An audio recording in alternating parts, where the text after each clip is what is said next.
90 రోజుల కోర్సు పూర్తి చేస్తే చాలు 100% ప్లేస్మెంట్ సపోర్ట్ తో సాఫ్ట్వేర్ జాబ్ మీ సొంతం. వెంటనే కోడ్ జ్ఞాన్ డెస్టినేషన్ ని సంప్రదించండి. Welcome to Suman TV. నేను మీ Suman TV Nag. According to Vedic astrology కనుక మనం చూసుకుంటే నరదృష్టి ప్రభావం అనేది ఉంటుందా, ఉంటే ఎలా ఉంటుంది, ఎస్పెషల్లీ మీనరాశి వారికి ముఖ్యంగా మహిళలకి ఏ విధంగా ఉండే అవకాశం ఉంటుంది, ఏ సమయంలో ఎక్కువ అటాక్ అయ్యే అవకాశం ఉంటుంది, దాన్ని ఎలా ఐడెంటిఫై చేయాలి అనేది ఈరోజు మనతో పాటు వేదిక్ ఆస్ట్రాలజర్ ఉమా గారు ఉన్నారు. అది వారి మాటలు తెలుసుకుందాం. హలో ఉమా గారు. హలో నాగరాజ్ గారు. సార్, వేదిక్ ఆస్ట్రాలజీ ప్రకారం కనుక మనం చూసుకుంటే నరదృష్టి ప్రభావం అనేది ఎలా ఉంటుంది, ఎన్ని రకాలుగా ఉంటుంది, దానితో పాటు మీనరాశి వారికి ముఖ్యంగా మహిళలకి నరదృష్టి ప్రభావం ఉంటుందా, ఉంటే ఏ మంత్లో ఎలా ఉంటుంది అసలు? నరదృష్టికి రాశికి సంబంధం ఏమిటని చాలామంది అనుకుంటూ ఉండొచ్చు. ఎందుకంటే రాశి సంబంధించిన జ్యోతిష్ శాస్త్రం వేరు, నరదృష్టి సంబంధించిన వేరు. సో ఎప్పుడైతే రాశిపరంగా జ్యోతిష్ శాస్త్రం కొన్ని నిర్దిష్టమైన ఆరోగ్య సమస్యలు, వారి శక్తి సామర్థ్యాలు, వాళ్ళకి వచ్చేటువంటి సమయాలు, వాళ్ళు ఎలాంటి ఇబ్బందులు పడతారని ముఖ్యంగా ముందే ఇచ్చేసింది. ఈ నరదృష్టి అనేటువంటి ఒక నెగిటివ్ ఎక్స్టర్నల్ ఫోర్స్ ఎప్పుడైతే ఈ యొక్క మనుషుల మీద పడుతుందో, అందులో కుంభరాశి వాళ్ళ మీద పడుతుందో, వీళ్ళు ఆ నెగిటివ్ ఫోర్స్కి ఎలా పరిణితి చెందుతారు, ఎలాంటి ఇబ్బందులు వీళ్ళకి వస్తాయి కూడా జ్యోతిష్ శాస్త్రం ద్వారా మనం అంచనా వేయచ్చు. ఎలాంటి నరదృష్టి వల్ల వీళ్ళు ఇబ్బంది పడతారో కూడా చెప్పొచ్చు. అసలు నరదృష్టి అంటే ఏమిటో ముందు తెలుసుకోవాలండి. నరదృష్టి అంటే కేవలం ఒక సాధారణమైన పదంగా చాలామంది అనుకుంటూ ఉంటారు. కానీ అందులో 5 రకాలుగా విభజించబడి ఉంది. ముఖ్యంగా అందులో మొదటిది సామాన్యమైన నరదృష్టి. అంటే మనం ఎక్కడికైనా ఒక ఫంక్షన్కి వెళ్ళినప్పుడు, ఒక చిన్న వస్తువు కొనుక్కున్నప్పుడు 10 మందికి చూపించాలి, వాళ్ళు చూడాలి అని ఆసక్తితో అందరికీ చూపిస్తాం, వాళ్ళు చూస్తారు. అప్పుడు ఒక రకమైన అభినందనతో కూడినటువంటి దృష్టి దోషం పడుతుంది. ఆ దృష్టి దోషం వల్ల ఖచ్చితంగా ఎంతో కొంత ఇబ్బంది ఉంటుంది. దానివల్ల జ్వరము, మైగ్రేన్ కానీ, హెడేక్ కానీ, వికారంగా ఉండడము, ఆకలి లేకపోవడం, నిద్ర పట్టకపోవడం లాంటివి 1, 2, 3 రోజులు మీరు ఖచ్చితంగా ఫేస్ చేస్తారు. దాన్ని మీ యొక్క ప్లానెటరీ పొజిషన్లో బలంగా ఉండడం వల్ల, మీ యొక్క శక్తి సామర్థ్యాలు బలంగా ఉండడం వల్ల ఖచ్చితంగా దాటేస్తారు, ఓవర్కమ్ అవుతారు. కానీ రెండవది మహానరదృష్టి అని ఉంటుందండి. ఈ మహానరదృష్టి అని అంటే యాక్సిడెంట్స్ అవుతాయి. మహానరదృష్టి సోకిన వాళ్ళకి తీవ్రమైన ఆరోగ్య సమస్యలు వస్తాయి నాగరాజు గారు. ఒకరి తరువాత ఒకరి ఇంట్లో మరణం చెందుతూ ఉంటారు. ఇంజురీస్ అవుతాయి, అకారణంగా సర్జరీలు అవుతాయి, హార్ట్ స్టంట్లు వేస్తూ ఉంటారు, విపరీతంగా హాస్పిటల్కి డబ్బులు ఖర్చులు అయిపోతాయి. ఒక ఇల్లు కడతారు అందంగా చక్కగా, అప్పటిదాకా కష్టపడిన డబ్బులతో. మహానరదృష్టి ఎప్పుడైతే సోకుతుందో అర్ధాంతరంగా ఇల్లు కట్టడం మధ్యలో ఆగిపోతుంది. ఒక వ్యాపార స్థలం, బిజినెస్ పెట్టాలనుకుంటారు, ఆ వ్యాపార స్థలం అంతా కట్టి కష్టపడి చేసిన తర్వాత దాంట్లో గిరాకీలు రావు, వ్యాపార వశ్యం ఉండదు, జనాలు రారు, ఏమీ రాదు. ఎంత పెట్టాము పెట్టుబడి, ఏమీ లేదనుకుంటారు. వాళ్ళు పెట్టిన పెట్టుబడికి వాళ్ళు వచ్చేటువంటి ఆదాయానికి చాలా అసలు పొంతనే ఉండదు. మహానరదృష్టి యొక్క ప్రభావము ఇది చాలా ఇబ్బందికరమైనది. తరువాత ఇంట్లో ఒకరి తర్వాత ఒకరు మరణం చెందుతూ ఉంటే ఎందుకు ఇలా జరుగుతుందో అర్థం కాదు చాలామందికి అండి. అంటే అప్పటిదాకా సస్యశ్యామలంగా ఉన్నటువంటి ఇల్లు కూడా వల్లకాడులా మారిపోతుంది, అప్పుల పాలైపోతారు, చాలా తీవ్రమైన ఇబ్బందులు వచ్చేస్తాయండి వాళ్ళకి. అంటే మనం చూస్తుంటాం, ఒక్కొక్కళ్ళు అలా ఉండేవాళ్ళు ఎలా అయిపోయారేంటి అనుకుంటూ ఉంటాం. ఒక ఆలోచన వస్తుంది మనకు సమాజంలో, మనకి ప్రతి 4 ఏళ్లకో 10 ఏళ్లకో ఒకళ్ళ దగ్గరికి. మహానరదృష్టి ప్రభావము చాలా జాగ్రత్తగా ఉండాలి. ఇక మూడవది సంభోగ దృష్టి అండి. సంభోగ దృష్టి ఎప్పుడైతే పడుతుందో, ఇది ఇద్దరు పెళ్లి చేసుకుని అన్యోన్యంగా ఉన్నారనుకోండి దంపతులు, వాళ్ళిద్దరిలో ఎవరో ఒకరు అందంగా ఉంటే వాళ్ళ మీద మూడో వ్యక్తి యొక్క ఇన్ఫ్లుయెన్స్ కానీ, వాళ్ళ దృష్టి కానీ పడిందనుకోండి, అక్రమ సంబంధానికి దారి తీయడము, వీళ్ళిద్దరి మధ్యలో గొడవలు, అనుమానాలు, అపార్థాలు, సందేహాలు, రిలేషన్లో ప్రాబ్లమ్స్ రావడం, మనస్పర్ధలు రావడం, భర్త భార్యని సరిగ్గా అర్థం చేసుకోకపోవడం, భార్య సరిగ్గా భర్తని అర్థం చేసుకోకపోవడం, ఇవన్నీ కూడా ఫేస్ చేస్తారు. అక్రమ సంబంధాలకి, డైవర్సులకి దారి తీసేటువంటిది ఈ దృష్టి దోషం, ఈ యొక్క సంభోగ దృష్టి దోషం అండి. ఇకపోతే సంతాన దృష్టి దోషం ఎప్పుడైతే పడుతుందో, మనం చూస్తాం చంటి పిల్లలకి అకారణంగా అప్పుడప్పుడు అర్ధరాత్రి లేచి విపరీతంగా ఏడుస్తూ ఉంటారు. ఎందుకు ఏడుస్తారో అర్థం కాదు మనకి. తరువాత ఆకలి వేయదు, యాక్టివ్గా ఉండరు పిల్లలు, చిక్కిపోతారు, తరువాత నిద్రపోరు, తర్వాత ఏంటంటే మోషన్స్ అవ్వడము, జ్వరం రావడము, వాళ్ళకి ముఖంలో వికారత అనేది మనకు కనబడుతుంది. పిల్ల ఏంటి ఇలా అయిపోయింది, పిల్లాడేంటి ఇలా అయిపోయాడు అనుకుంటూ ఉంటాం. సో సంతాన దృష్టి దోషం చాలా ప్రమాదకరమైందండి. తర్వాత ఇంకొకటి, ఎవరైతే ప్రెగ్నెన్సీ వచ్చినటువంటి లేడీస్ ఉంటారో, వాళ్ళకి కన్సీవ్ అయిన తర్వాత నుంచి ప్రెగ్నెన్సీ డెలివరీ అయ్యే లోపు మిస్క్యారీ అయిపోతున్నాయంటే వాళ్ళకి సంతాన దృష్టి దోషం ఉంది. దానివల్ల లేడీస్కి పీసీఓడి ఆర్ పీసీఓఎస్ ప్రాబ్లమ్స్ వస్తాయి, బ్లీడింగ్ ప్రాబ్లమ్స్ వస్తాయి, వాళ్ళకి సంతాన నష్టం తప్ప ఇంకేమీ జరగదు. నిరాశ నిస్పృహల్లో ఖచ్చితంగా ఉంటారు వాళ్ళు. అదేమిటి, ఇది ఎందుచేత అంటే సంతాన దృష్టి దోషం. అది ఉండగా అది పరిహారం చేసుకోకుండా మీకు సత్సంతానం కలగడం కష్టము. ఇక ఐదవది సూక్ష్మ నరదృష్టి అండి. ఈ సూక్ష్మ నరదృష్టి ఎప్పుడైతే పడుతుందో, ఉదాహరణకి మన పక్కన ఉండేటువంటి మన ఫ్రెండ్సో, మన కుటుంబ సభ్యుల్లో ఉండేవాళ్ళు, మనకి బాగా సన్నిహితులు, చిన్నప్పటి నుంచి తెలిసిన వాళ్ళు, మన అభివృద్ధి చూస్తూ తట్టుకోలేక లోపల ఏదో ఒక తెలియని భావనతో వెళ్ళొద్దు, అది చెయ్యొద్దు, ఇది చేసావంటే నష్టపోతావు, అప్పుల పాలైపోతావు, ఓడిపోతావు, పడిపోతావు, నీకు ఎవ్వరు ఉండరు, ఒంటరి పాలైపోతావు, వద్దు, అవసరమా, రిస్క్ ఎందుకు, ఎక్కడే ఆగిపో, ఎవ్వరూ చేయలేదు నువ్వెందుకు చేయడం, ఇలాంటి మాటలన్నీ కూడా ఈ సూక్ష్మ నరదృష్టిగా పేర్కొన్నారండి. ఎప్పుడైతే ఈ దృష్టి దోషం పడుతుందో ఆ వ్యక్తి తన సొంతంగా తానే తన ప్రయత్నాన్ని విరమించుకుంటాడు, వెళ్ళలేడు ముందుకి. సెల్ఫ్ కాన్ఫిడెన్స్ అనేది కంప్లీట్గా లాస్ అయిపోతాడు. నేను చేయలేను, భయము, ఆందోళన, యాంగ్జైటీ, డిప్రెషన్, ఇవన్నీ కూడా సూక్ష్మ నరదృష్టి దోషం వల్ల వచ్చేస్తాయి ఆ వ్యక్తికి. ఇంకా విజయం పొందడం అసాధ్యం అండి అది సోకిన తర్వాత. చుట్టూ ఉండేటువంటి వాళ్ళు అలా చెప్తున్నప్పుడు ఆ వ్యక్తి ఏం చేయగలుగుతాడు? అంటే వీళ్ళ గురించి తెలిసిన వాళ్ళు బాగా తెలిసిన వాళ్ళు. సూక్ష్మ నరదృష్టి, ఈ దృష్టి దోషాలు చాలా తీవ్రమైనవండి. మనిషిని లోపల సెన్సిటివ్గా, క్రిటికల్గా ఇబ్బంది పెడతాయి. ఇవన్నీ కూడా ఒక్క ఆలోచనతో ఆ వ్యక్తిని కింద పడేస్తాయి, ఒక్క చిన్న తప్పుతో కింద పడేస్తాయి. ఒక్క యాక్సిడెంట్తో మొత్తం జీవితం, కుటుంబం అంతా రోడ్డుని పడిపోయినటువంటి జీవితాలు మీరు చూసారా, చూడలేదా? ఎన్నో చూసుంటామండి. అదంతా ఈ మహానరదృష్టి వల్ల సోకిందే. మరి ఎలా సార్, అంటే వీళ్ళల్లో ఏ దృష్టి ప్రభావం ఉండే అవకాశం ఉంటుంది?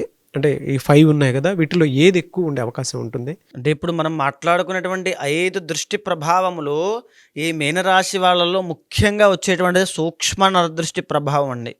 ఎందుచేత అంటే వీళ్ళు జనరల్గానే ఇన్ఫ్లుయెన్స్ అయ్యేటువంటి మనుషులు. అంటే మనం మీనరాశి వాళ్ళ గురించి మాట్లాడుకున్నప్పుడు ఒక విషయం చెప్పారు, ఇది చాలా కాస్మిక్ హౌస్ అండి, కాస్మిక్ ఎనర్జీ ఉన్నటువంటి రాశి వీళ్ళది. సో వీళ్ళేంటి ఆధ్యాత్మికతకి, ధార్మికతకి, తరువాత దైవత్వానికి చాలా విలువ ఇస్తారు.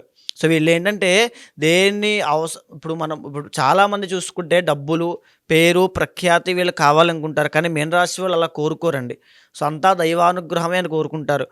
వీళ్ళకి ఇన్ఫ్లుయెన్స్ అయ్యేటువంటి అవకాశాలు చాలా ఎక్కువ ఉంటాయి. దీనివల్ల సూక్ష్మ నరదృష్టి వల్ల చాలా ఇబ్బంది పడతారు వీళ్ళు. సూక్ష్మ నరదృష్టి వీళ్ళకి సోకింది అని అంటే వీళ్ళు ఆధ్యాత్మికతగా పైకి వెళ్ళలేరు, లౌకికంగా పైకి వెళ్ళలేరు, ఆర్థికంగా పైకి వెళ్ళలేరు, ఆరోగ్య సమస్యలు కూడా తీవ్రంగా ఇబ్బందులు పడతాయి, మొహమాటానికి పోయి చాలా ఇబ్బంది పడతారు. సో ఈ మీనరాశి వాళ్ళకి చూస్తే ఎప్పుడైతే ఈ సూక్ష్మ నరదృష్టి ప్రభావం సోకుతుందో వీళ్ళు పనిచేసేటువంటి వృత్తిరీత్యా అన్ని ఇబ్బందులు పడతారండి. వీళ్ళకి గ్రోత్ అనేది ఉండదు.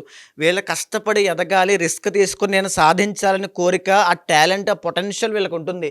కానీ వీళ్ళకు ఉండేటువంటి వెనకాల పరివారం ఉంటారండి. సూక్ష్మ నరదృష్టి ప్రభావం అదంతా కూడా వద్దు, వెళ్ళొద్దు, చెయ్యకు, అక్కడ ఆగిపో, కుటుంబం నుంచి ఒత్తిడి, తల్లి దగ్గర నుంచి ఒత్తిడి.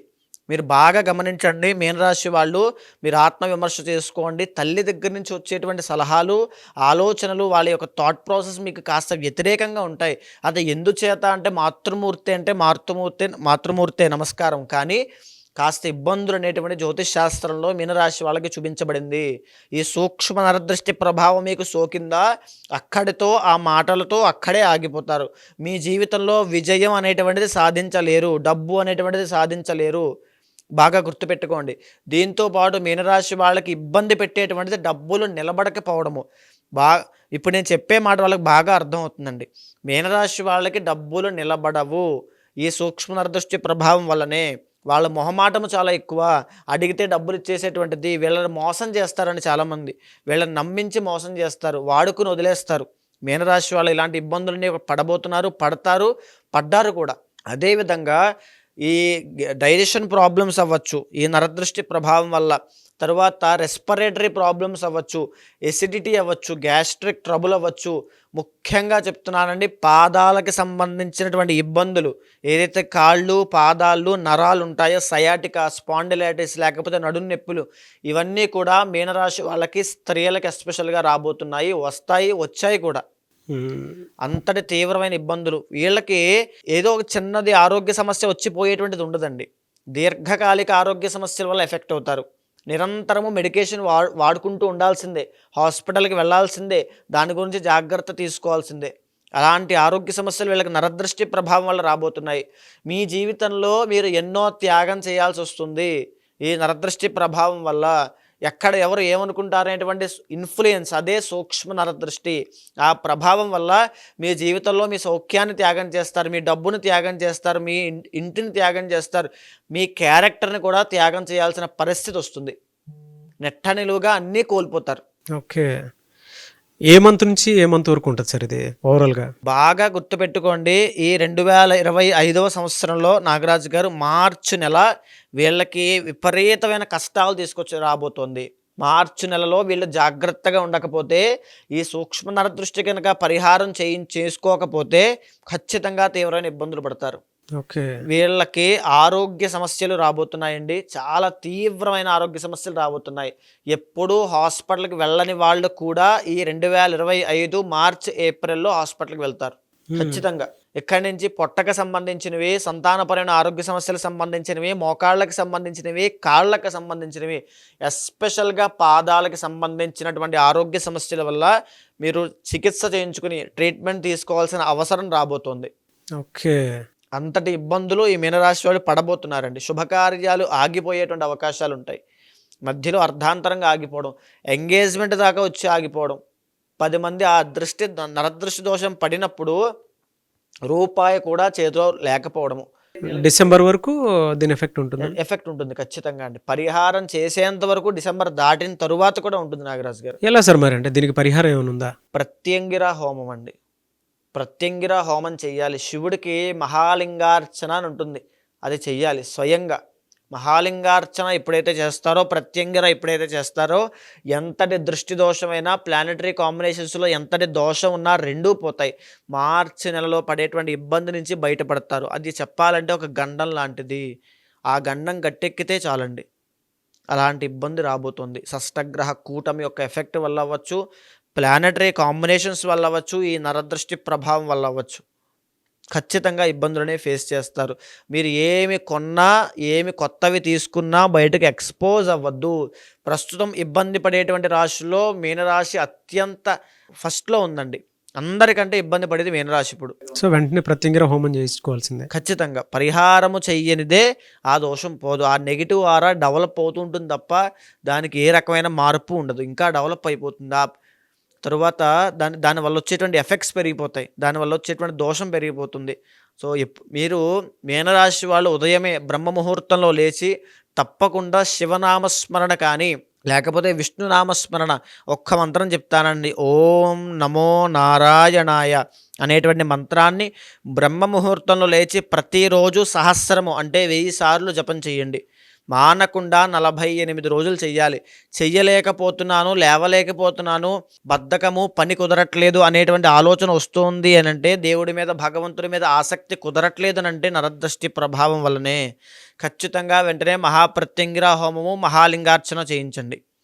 వెంటనే తక్షణమే ఆ దోషాలన్నీ పోతాయి. Okay. Anyway sir, thank you so much అమ్మగారు. థ్యాంక్ యూ అండి.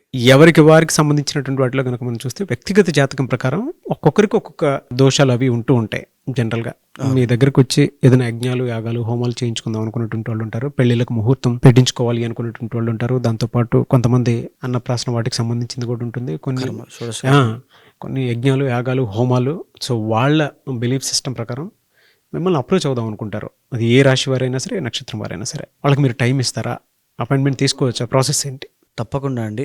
మీరు కింద కనిపించేటువంటి నెంబర్కి కనుక కాంటాక్ట్ అయితే, ముఖ్యంగా ఈ జ్యోతిష్ శాస్త్రంలో ఎలాంటి సమస్యలున్నా, సందేహాలున్నా, లేకపోతే ఏదో మా మీద దుష్ప్రభావాలు ఉన్నాయి, ఇంట్లో శుభకార్యాలు ఆగిపోతున్నాయి, ఏంటో తెలియనటువంటి జీవితంలో అయిపోతుంది అనేటువంటి బాధ కానీ ఏమైనా ఉన్నా, ఖచ్చితంగా జ్యోతిష శాస్త్రం అనేటువంటిది నిర్దిష్టమైన పరిహారం ప్రతి ఒక్కరికి చూపిస్తుందండి.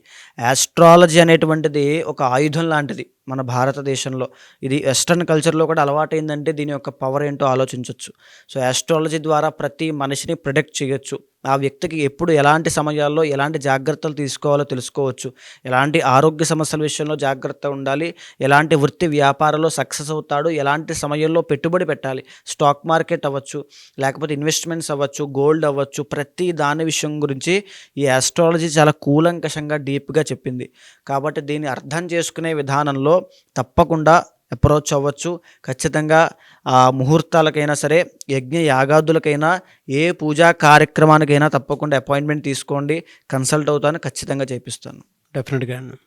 Anyway sir, thank you so much Uma గారు. థ్యాంక్ యూ అండి. చూసారు కదా వీడియో. ఈ వీడియోపై మీ అభిప్రాయాన్ని కమెంట్ బాక్స్లో పోస్ట్ చేయండి. ముఖ్యంగా మీరు కనుక ఉమా గారిని వేదిక్ ఆస్ట్రాలజీ ప్రకారం మీకు ఉండేటువంటి లైఫ్ స్టైల్లో ఏదైనా చేంజెస్ తీసుకురావాలి అనుకున్నటువంటి వాళ్ళు, లేదనంటే ఏదైనా యజ్ఞాలు, యాగాలు, హోమాలు లాంటివి చేసుకోవాలి అనుకున్నా, అండ్ దాంతోపాటు మీకు ఏదైనా డౌట్స్ ఉన్నా కూడా త్రూ వేదిక్ ఆస్ట్రాలజీ కనుక వెళ్ళాలి అనుకుంటే స్క్రీన్ మీద మీకు ఉమా గారి కాంటాక్ట్ నెంబర్ కనిపిస్తుందని మీరు కాల్ ఆర్ మెసేజ్ వాట్సాప్ చేసి వెంటనే అపాయింట్మెంట్ బుక్ చేసుకోవచ్చు. అండ్ ఈ వీడియో లైక్ చేయండి, షేర్ మాత్రం తప్పకుండా చేయండి. ఇలాంటి మరిన్ని వీడియోస్ కోసం మా ఛానల్ ఫాలో అవ్వండి. Thank you.